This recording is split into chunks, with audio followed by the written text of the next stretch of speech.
Familia, bendiciones. Gracias damos a Dios por este día y porque entramos a este capítulo 8 del libro de Romanos. Hemos estado durante parte de este año estudiando este libro y en realidad es interesante porque no está en este folleto lo que hemos estado estudiando, sino que está en la palabra de Dios. Simplemente el folleto es una guía, por lo cual siempre hacemos referencia y les damos el consejo de que lean anteriormente de entrar a esta clase o a este estudio el capítulo adecuado. Hoy estaremos viendo el capítulo 8, versículos del 1 al 17. Hemos visto los primeros 7 capítulos, cómo Pablo habla acerca de nuestra necesidad de este Dios, de cómo estábamos cortos de Dios en nuestras vidas, que no había ninguna persona justa, ninguna persona buena, la necesidad que teníamos de ese Salvador. Nos habló la semana pasada de cuanto a la ley, de cuánto necesitábamos a través de lo que Dios dio, a través de sus leyes, de sus mandatos, sacar a luz la necesidad que teníamos de Dios. Hoy llegamos finalmente al capítulo 8 del libro de Romanos y vamos a estar, como dije, viendo los primeros 17 versículos. Vamos a ver lo que dice el versículo número 1. Por lo tanto, ya no hay ninguna condenación para los que están unidos a Cristo Jesús. Entonces, uno de los capítulos que más me gusta de la Biblia es Romanos, capítulo 8. Romanos, capítulo 8, nos abre mucho el entendimiento y mucho los ojos en cuanto a esto que Jesús vino a hacer por nosotros. El libro de Romanos es un libro excelente en cuanto a la doctrina bíblica de lo que Jesús vino a hacer por ti y por mí. Y empieza diciendo claramente, ya no hay ninguna condenación para los que estamos en Cristo Jesús. ¿De qué está hablando el apóstol Pablo cuando empieza con este primer versículo? Muy claro dice que los que están en Cristo, Jesús, ya no son condenados. Y empieza diciendo, por lo tanto, a través de lo que hizo Jesús, ya no hay condenación, dice. Los creyentes estamos unidos a Cristo a través de su muerte. Algunas Biblias dicen, ahora pues, otras dicen, por lo tanto. Está hablando exactamente de lo que Jesús hizo. Del momento en que muere y resucita, algo sucedió en nuestras vidas y se abrió esta ventana de gracia para todos aquellos que creen en lo que Él hizo. Desde el principio hemos leído que había una condenación para todos nosotros. Y aún los que nazcan después de nosotros, hemos venido acarreando una condenación a causa del pecado de Adán y Eva. Encontramos esto en los primeros capítulos del libro de Génesis. Pero ahora llegamos a este pasaje. Y si recuerdas, el capítulo 5 habló de esto, de cómo por un hombre llegó la muerte, pero por la obediencia de un solo hombre también vino la vida. Es exactamente lo que Cristo vino a hacer. Y entonces aquí dice, ya no hay condenación. Y no hay condenación quiere decir no estar ya bajo la tiranía del pecado, ya no sufrir las consecuencias de nuestro pecado. El último capítulo que vimos, capítulo 7, Pablo habla de que estamos atados a esta ley que en nuestros cuerpos nos incita a pecar, ¿verdad? Pero a través de este pasaje, Pablo no está diciendo que este es un pase libre para pecar, porque en Cristo ya no tenemos condenación. No está diciendo aquí, podemos hacer lo que queremos, podemos pecar cuantas veces queramos porque no seremos condenados por eso. No, está hablando de lo que Jesús hizo por nosotros y que si nosotros verdaderamente creemos en Él y decimos, yo creo en este Jesús y lo que Él hizo por mí, creo que perdonó mis pecados, exactamente es eso.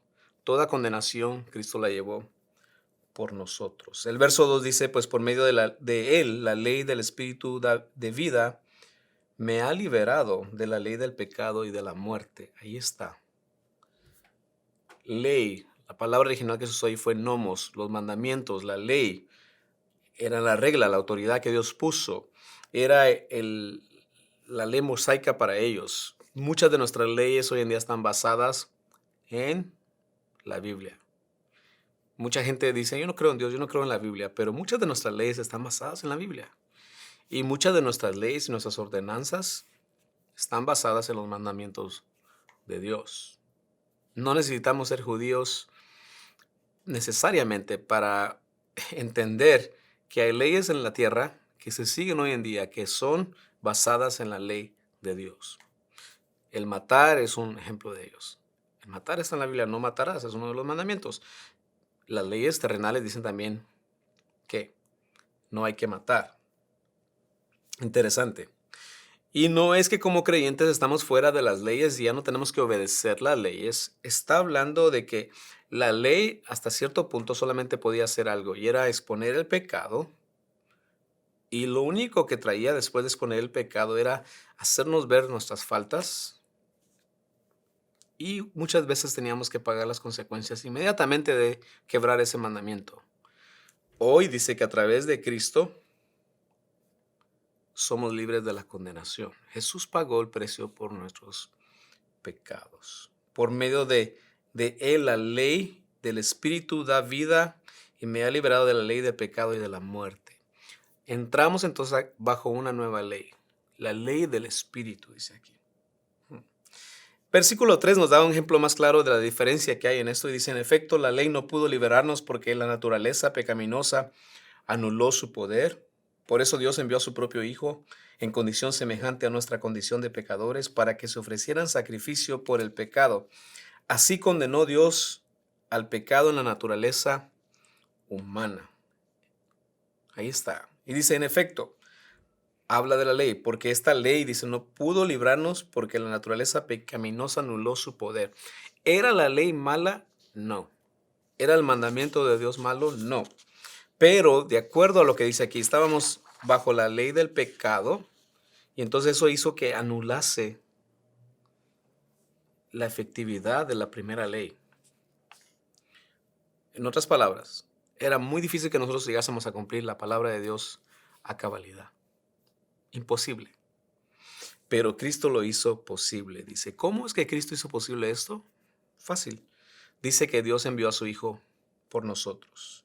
Habla de la preexistencia de Jesús. En el capítulo 1 de Romanos habla que el Señor desde el principio había planeado estas cosas. Y dice la frase aquí, dice que fue semejante a nuestra condición de pecadores. Cristo tuvo que hacerse hombre y tuvo que ser contado entre los pecadores para que su sacrificio fuera válido por los nuestros. Interesantes. La frase que se usó aquí es una ofrenda de pecado. Ese es el contexto original. Cristo se hizo semejante a nuestra condición de pecadores. Cristo se ofreció como una ofrenda por nosotros, por nuestros pecados. Y la condenación de nuestros pecados merecía un castigo. Y fue derramada sobre Jesús. Fue el propósito del Padre a llevar a Jesús a la cruz, desde el principio lo vemos, ya que era el único requisito necesario para ser perdonados de nuestros pecados. En la ley original, los hombres sacrificaban animales para pedir perdón por sus pecados. Y ofrecieron esto una y otra vez. Y por miles de años ofrecieron animales. Por miles de años se ofreció sangre de animales. Se ofreció sangre de animales inocentes. Se ofreció sangre y se ofreció vida por nuestros pecados. Eso es lo que hacía en el tiempo de la ley la gente. Y viene Cristo. Y como era necesario ofrecer sacrificio por faltas, Cristo se ofrece a sí mismo por nosotros. Se ofreció por su pueblo, se ofreció por su iglesia. Esto es hermoso, hermanos. Es hermoso pensar que el Señor se ofreció por ti y por mí. Verso 4 dice, a fin de que las justas demandas de la ley se cumplieran en nosotros, que no vivimos según la naturaleza pecaminosa, sino según el Espíritu. Aquí está. Se cumplió, de acuerdo, dice, a las justas demandas de la ley. La ley así lo demandaba y por eso Jesús vino a cumplir esa parte por nosotros. para que se cumpliera por nosotros esa parte de la ley. ¿Dónde? En la cruz. Jesús va a la cruz, se ofrece por ti y por mí, paga el precio de la desobediencia nuestra a través de su obediencia, ir a la cruz y morir, derramar su sangre inocente. ¿Te das cuenta de la similitud que hay entre lo que Jesús hizo y lo que se hacía antes?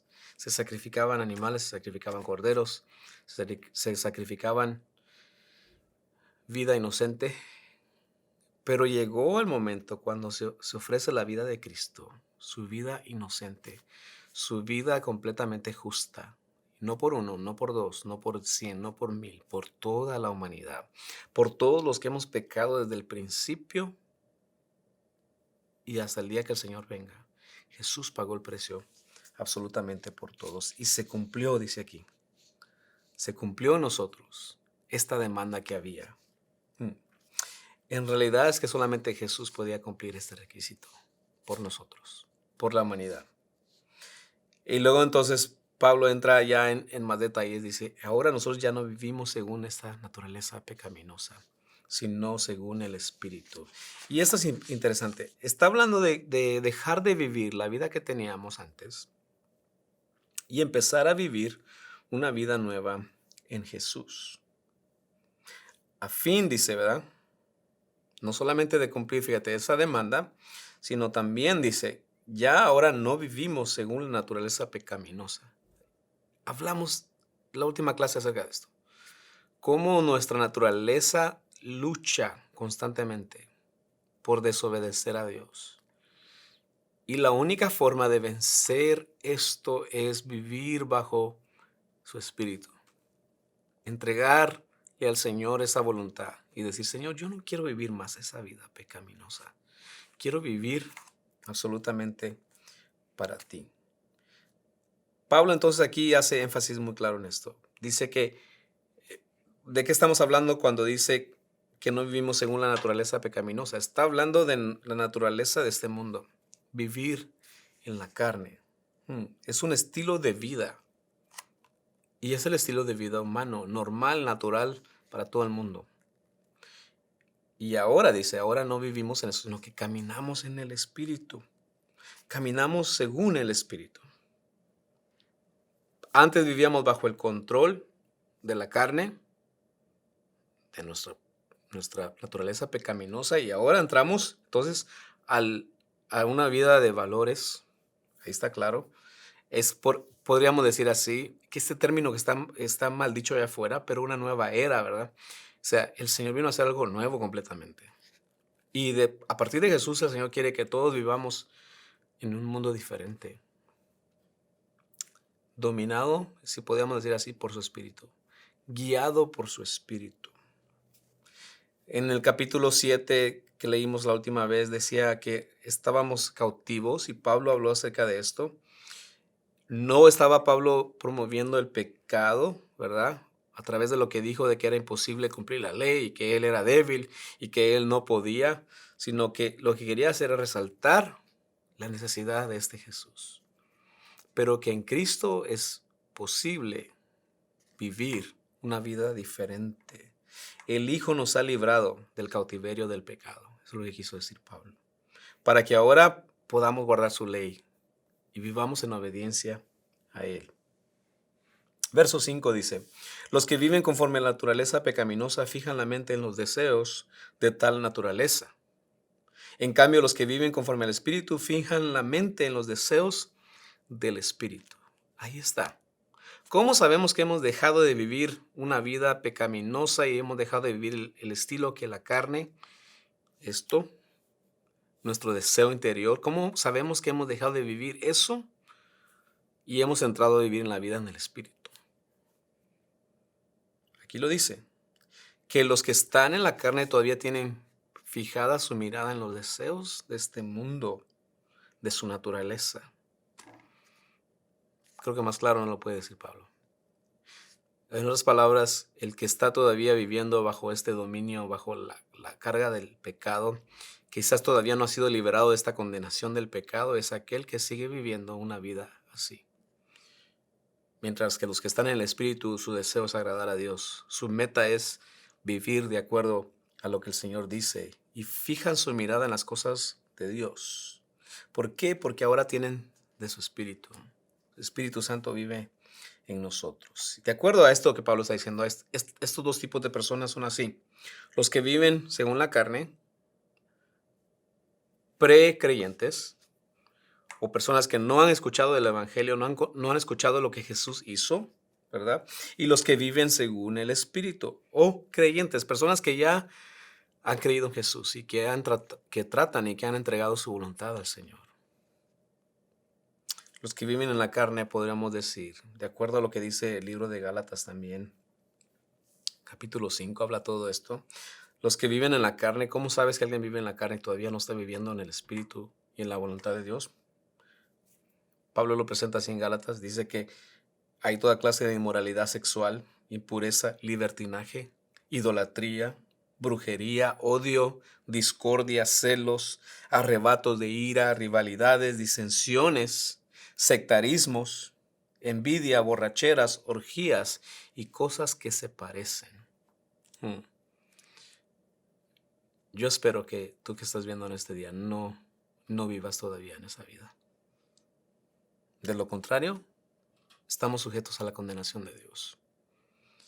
Me parece increíble cómo Pablo menciona entre estas cosas la inmoralidad sexual, como también las rivalidades, el odio, la ira, disensiones, sectarismos, eso es divisiones, envidia, borracheras, orgías, cosas como estas, dice. Todas esas cosas parecidas. Pero los que viven en el Espíritu, fíjate la diferencia. Los frutos del Espíritu son amor, alegría, paz, paciencia, amabilidad, bondad, fidelidad, humildad, dominio propio. Y no hay cosas o no hay ley que condene estas cosas, según dice el libro de Gálatas, capítulo 5. Lo que Pablo está diciendo aquí es que los que caminan por la carne son estos, y los que caminan por el Espíritu son estos otros, de este lado. En otras palabras, su comportamiento resalta su naturaleza. Así de sencillo. ¿Cómo conocemos a alguien que vive en el Espíritu? Por su forma de vivir. Porque trata de agradar a Dios. Se aparta de todas estas cosas. Creo que tenemos que hacernos un examen muy profundo nosotros, todos los días. ¿Estoy viviendo de acuerdo a los deseos de esta carne? ¿Lo que mi carne desea y quiere hacer? ¿O estoy viviendo de acuerdo a lo que el Espíritu me guía a hacer? Hagámonos un examen en este día. En el verso 6, Pablo entra y dice, la mentalidad pecaminosa es muerte, mientras que la mentalidad que proviene del Espíritu es vida y paz. Ahí está. La mentalidad pecaminosa nos va a llevar a la muerte. No hay otra. Mientras que la mentalidad del Espíritu es vida y paz. Nos lleva y nos mueve a un estilo de vida diferente. Completamente diferente. Pablo está diciendo aquí entonces que el resultado final de la carne y el resultado final del Espíritu. Explica cuáles son los finales de todos. El de la carne, el dar lugar a todas estas cosas que hablamos, nos lleva a la muerte. Nos llevará a la muerte. No solamente a la muerte física, pero también espiritualmente seguimos otra vez cautivos. Seguimos otra vez presos. Seguimos otra vez cayendo en lo mismo que estábamos antes. Seguimos en esa misma estilo de vida y es un círculo vicioso. Y no podemos salir de ahí. Y no podremos salir de ahí hasta que le demos lugar a que su Espíritu venga y viva en nosotros. Y empieza, como dice aquí, en esta mentalidad. El verso 7 entonces es más claro y más fuerte. Pablo dice, la mentalidad pecaminosa es enemiga de Dios, pues no se somete a la ley de Dios ni es capaz de hacerlo. Ahí está. ¿Te acuerdas que el capítulo 7 hablamos de eso? Que por más que queremos por nosotros mismos, esta carne nos dejará hacer la voluntad de Dios. Necesita ser sometida bajo su espíritu. Por eso Pablo hace mención de cosas como estas. Dominio propio. Muchos entendemos dominio propio, eso, ¿qué tanto puedo hacer yo por mis propias fuerzas? Eso no es lo que quiere decir dominio propio. Dominio propio quiere decir que tú haces un autoexamen y te revisas y dices, wow, ¿qué estoy haciendo? O sea, esto no me conviene hacer, no lo voy a hacer, pero eso solamente viene a través de su espíritu viviendo en nosotros. Quien no vive en el espíritu no tiene conciencia de todo lo que está haciendo. Por eso una y otra vez lo vuelve a hacer. Vuelve a caer en esto. Ahí lo dice. Borracheras, orgías, pasiones desordenadas, pleitos, celos, ira, contiendas, disensiones, sectarismo, divisiones. No estamos entregando a Dios o sometiendo nuestra vida bajo el Espíritu. Verso 8 dice, los que viven según la naturaleza pecaminosa no pueden agradar a Dios. Pablo está siendo bien claro aquí. Mientras sigamos en esa manera de pensar y en esa manera de vivir, seguimos siendo enemigos de Dios. Ahí está la gran diferencia. Empezamos hablando en los primeros capítulos cuán lejos estábamos de Dios, que el pecado nos alejó de Dios y que éramos automáticamente enemigos de Dios. ¿Recuerdas que leímos hace algunas semanas que el Señor vino y trajo paz entre Dios y nosotros? Y ahora Pablo dice aquí, es difícil agradar a Dios si seguimos en esa manera de vivir y es imposible hacerlo porque ese tipo de pensamiento es enemigo completamente de Dios. Verso 9 nos dice, pero ustedes ya no están en esto. Sin embargo, ustedes, dice, no viven según la naturaleza pecaminosa, sino según el Espíritu. Y si es que el Espíritu de Dios vive en ustedes, y si alguno no tiene el Espíritu de Cristo, no es de Cristo. Todos nosotros, hombres y mujeres, creyentes y no creyentes, solamente podemos estar en uno de estos dos lados. Vivir según la naturaleza pecaminosa o vivir bajo el Espíritu. Está muy claro. Ustedes, dice, ya no viven esa naturaleza. Ahora viven bajo el Espíritu de Dios. Él vive en ustedes. Hablamos estas últimas semanas de que Dios quiere estar con nosotros, que Dios desea vivir en nosotros, dentro de nosotros y entre nosotros. Pero necesitamos tener el Espíritu de Cristo y eso solamente viene cuando recibimos al Señor y damos lugar en nuestras vidas a su Espíritu, a que Él viva en nosotros. Jesús dijo que su Espíritu iba a estar con nosotros y que su Espíritu Santo iba a vivir dentro de nosotros, que Él nos iba a guiar a toda verdad y a toda justicia. Y Pablo lo presenta aquí muy claramente. No hay opción, es uno o el otro, dice. Pero el deseo de Él es que nosotros como creyentes no volvamos a vivir esa vida pecaminosa. No vivamos así. Estamos entrando en una vida diferente. Y su Espíritu nos va guiando cada día a vivir mejor. Nuestra manera de vivir, nuestra manera de ser. Y su deseo es entrar en nosotros. No es controlar nuestras vidas, sino guiarnos a ser mejores. Una mejor persona, un mejor creyente. Vivir de acuerdo a su palabra. En el verso 10 dice, pero si Cristo está en ustedes, el cuerpo está muerto a causa del pecado, pero el espíritu que está en ustedes es vida a causa de la justicia.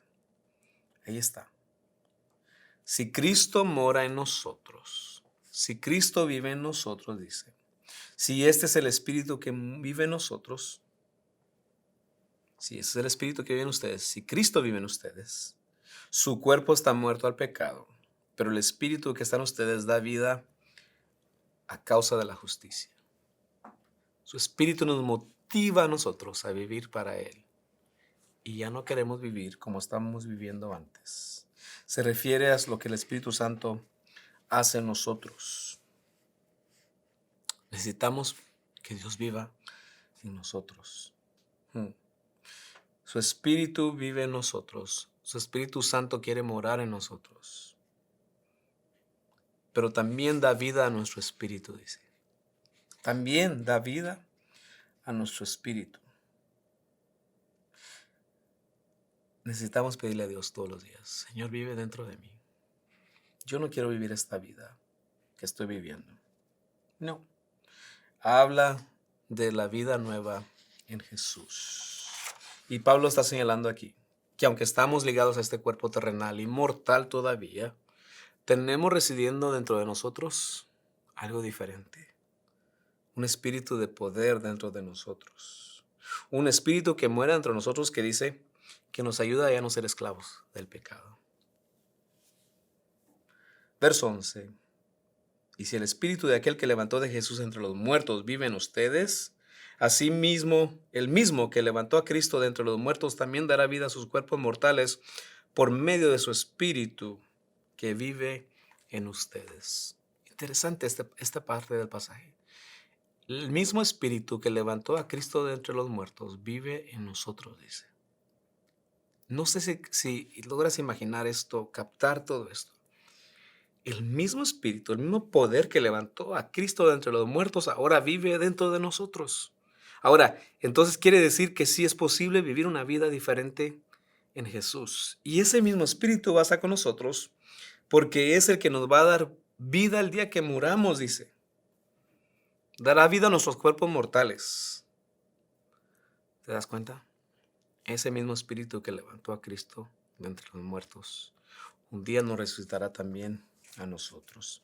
Y Pablo no está dejando a un lado que tenemos un cuerpo mortal, no está dejando a un lado que tenemos un cuerpo que constantemente nos insta a pecar, no está dejando a un lado esto, pero está dando la respuesta de cómo tenemos una vida diferente en Jesús. Que nuestros cuerpos sean instrumentos para su gloria. Que nuestros cuerpos sean instrumentos para lo bueno, ya no para lo malo. Verso 12. Por lo tanto, hermanos, tenemos una obligación, pero no es la de vivir conforme a la naturaleza pecaminosa. Porque si ustedes viven conforme a ella, morirán. Pero si por medio del Espíritu dan muerte a los malos hábitos del cuerpo, vivirán. Y esta parte es interesante. La única forma de vencer esos deseos pecaminosos, cosas que desagradan a Dios, es vivir más cerca de Dios. Así como lo pone Pablo. Dejemos que su Espíritu viva en nosotros y nos ayude a dejar morir en nosotros al viejo hombre, la vieja naturaleza. Que nuestra confianza esté en Dios, de que es posible vivir una vida nueva y diferente. Es increíble cuántos cristianos hoy en día viven una vida de doble ánimo. Muy lindo estar al servicio, muy lindo venir a la iglesia, muy lindo servir a Dios, creer las promesas de Dios. Hermoso todo eso, todo el mundo cree eso. Oh, qué lindo es, he sido salvo, he sido perdonado. Pero la otra parte es vivir para Dios. Y esa es una parte que es difícil para nosotros, pero para eso Dios dejó su Espíritu. Señor, estoy batallando con esto. Enséñame cómo puedo dejar esta manera de vivir. Cómo puedo resistir a las pasiones. Cómo puedo resistir a la tentación. Cómo puedo sobrevivir, Señor, y no pecar premeditadamente. ¿Es posible? Sí, es posible a través de su Espíritu. Es posible. Porque todos los que son guiados por el Espíritu de Dios, dice, son hijos de Dios. Entonces Pablo aquí entra más profundo en esto y habla en cuanto a que como hijos de Dios tenemos una obligación de vivir para Él y ser guiados por su palabra. Si nos decimos llamar sus hijos, si nos decimos llamar personas que amamos a Dios, tenemos que ser guiados por su Espíritu. Ser guiados en esta dirección. Ser guiados en la dirección de querer agradar a Dios y no faltarle como fue al principio. ¿Te das cuenta? 15 dice, y ustedes no recibieron un espíritu que de nuevo los esclavice al miedo, sino el espíritu que los adopta como hijos y les permite clamar, Abba, Padre. Me encanta este versículo. No somos ya esclavos al temor. No somos ya esclavos a la vida vieja, ahora somos hechos adoptados. Y Dios nos ha dado el derecho de decir Abba Padre, y Abba Padre quiere decir exactamente eso. Dios, tú eres mi papá, tú eres mi padre. ¿Te das cuenta? El derecho que habíamos perdido desde el principio, Cristo lo recuperó por nosotros y ahora nos volvemos a ser llamados hijos de Dios. Gente dice en día, todos somos hechos hijos, fuimos hechos hijos de Dios. No de acuerdo a lo que este pasaje dice. Fuimos hechos a la imagen de Dios, pero solamente son considerados hijos de Dios los que viven en obediencia a Él, porque somos adoptados hacia Él. Y ahora tenemos ese derecho de decir, Abba, Padre. Como cuando alguien adopta a un hijo y adopta a un niño, legalmente tiene que darle todos los derechos. Pero uno de los derechos más hermosos de ser adoptado es poder llamar a alguien papá. Llamar a alguien, tú eres mi padre. Tú eres mi padre. El versículo 16 dice, el Espíritu mismo le asegura a nuestro espíritu que somos hijos de Dios. Dios nos hace sentir a través de su Espíritu que ya no tenemos esa condenación, que esa carga se ha ido de nosotros, que ha sido levantada de nosotros esa carga de culpabilidad. Y nos hace sentir que somos sus hijos. Podemos testificar de esto.